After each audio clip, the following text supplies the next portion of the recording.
बिस्मिल्लाहिर्रहमानिर्रहीम। अस्सलाम वालेकुम।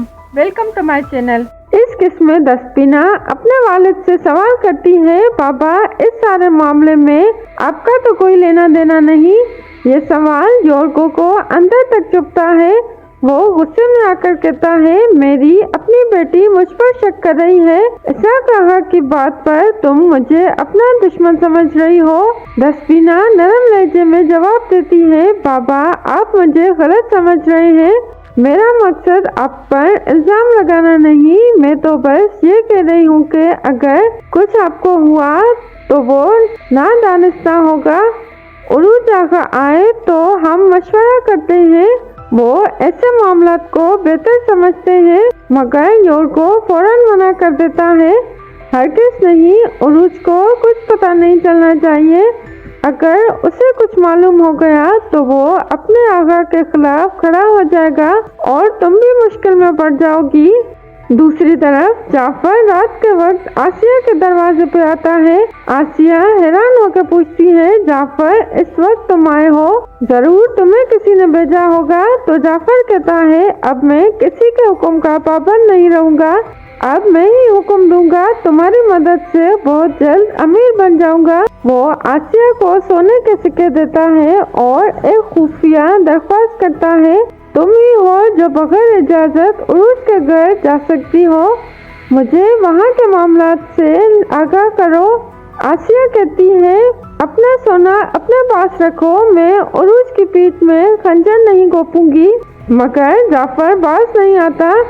हमें सिर्फ ये पता करना है कि वो कहाँ जाता है, किससे मिलता है और इसकी खातून से मालूमात हासिल करो।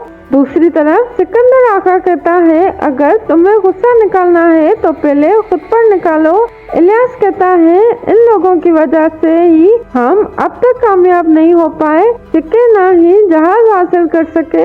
सिकंदर आका उसे समझाता है, हम अपने पैसों से जहाज खरीदेंगे, लेकिन अगर बाबा उरूज की इज्जत पर हर्फ आया तो कोई हमें बचा नहीं सकेगा।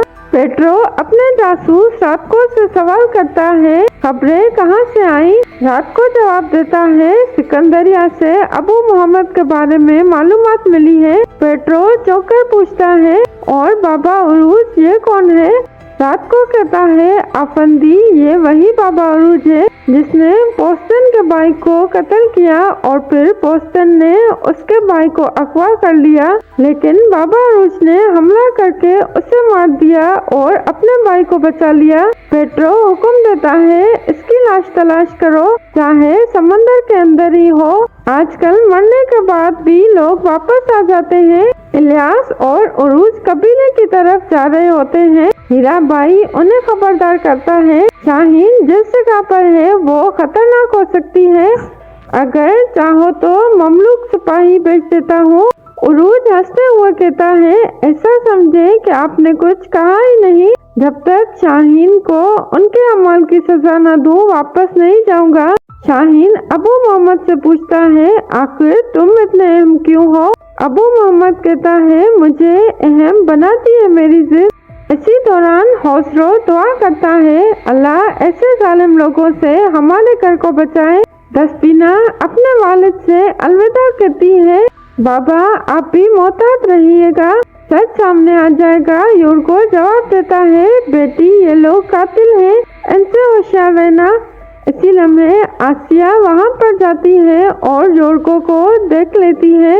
शाहीन का आदमी इतला देता है कि बाबा उरूज आ रहे हैं। शाहीन कहता है, वो हमसे लड़ना चाहता है, आ जाए।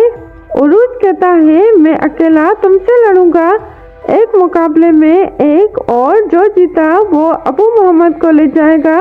तलवारें निकलती हैं और शाहीन और बाबा उरूज की जबरदस्त लड़ाई शुरू हो जाती है। उरूज कहता है, मैं याकूब आगा का बेटा हूँ, मगर हर बेटा अपने बाप जैसा नहीं बन सकता। इसी दौरान अबू मोहम्मद खेमे से फरार हो जाता है। शाहीन के आदमी हैरान रह जाते हैं, कहाँ गया ये?